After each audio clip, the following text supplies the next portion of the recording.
When looking at your SharePoint sites, always remember that they are a hierarchical grouping of information. As we mentioned at the beginning, SharePoint is built up of lists. It is lists of lists of lists. So anytime that you're looking at how you're putting things together, consider how you can actually put it together to make it accessible, manageable, and actually able to have it make sense to others. Remember that you have your site collection, and then your top level site, and then your subsites under that, and all of their subsites, each of which can be targeted to very specific information or can roll up to the parent in a supplemental manner. SharePoint is highly customizable. I can't stress this enough. As we've gone through and looked at all the different options and all the different features, these are merely the simplest ways to customize SharePoint. Being able to go in and change the HTML, be able to change each individual page. You can customize SharePoint on a very specific level or on a global level from top to bottom. So when you're actually looking at someone who has just a out-of-the-box SharePoint site, as you've seen here, you kind of want to ask, have they got a plan for customization? Have they not been aware of what can be done? Or are they worried about what will happen when they customize? Know that you can customize everything from the look and feel to how the site operates to any of the features that are available in it, all the way from top to bottom. One of the items that I always like to point out is being able to do just a custom help file in SharePoint is massively helpful in using your users, and it's not something that is that difficult to do. So dig in, take a look. If your organization itself has already made some templates, apply those. If they haven't, you might want to take a look and see what makes sense for those standards. You may find out that you're setting the standards for the organization.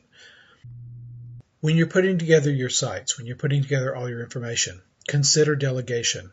As a site owner, there's going to be a lot of things that you have permissions on and that you may be tempted to do yourself.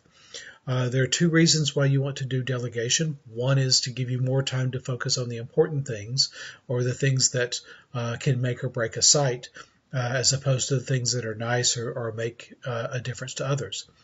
The second is that the more you can help delegate to your team members, the more they can have a feeling of ownership on the site, and the better your adoption will be. I've seen a lot of places that go in that set up and rigidly control the SharePoint site and let only one or two people have permissions or are able to do most things.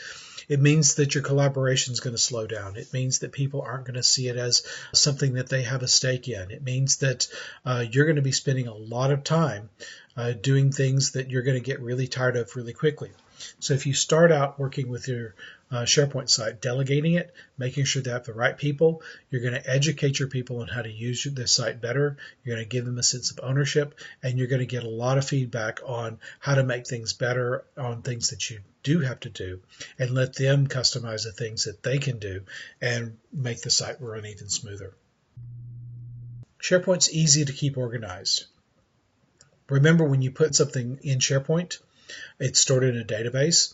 You can always pull it back out of that database, either using the RSS feeds that I showed you, doing connections to a client like Excel or Access or Outlook or Project, or you can just bundle up the contents in a template by including content as we saw in that step, and then put that template in another location so you can move it around.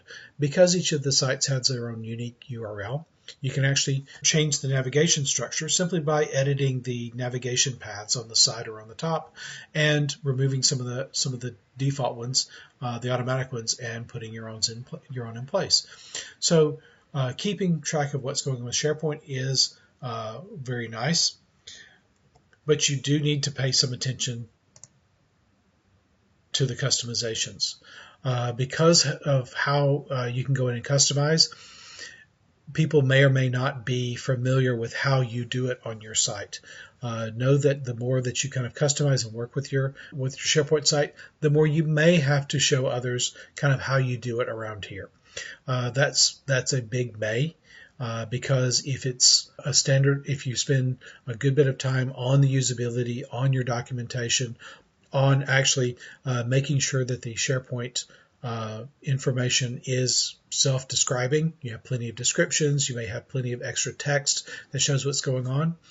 That will be very helpful for people using your customizations. On the other hand, make sure that you keep all of that up to date as things change, and we know all business rules change. You do need to allocate some time to going back and reviewing things and making sure your descriptions still match what's actually going on. This is one of the challenges of keeping documentation up to date.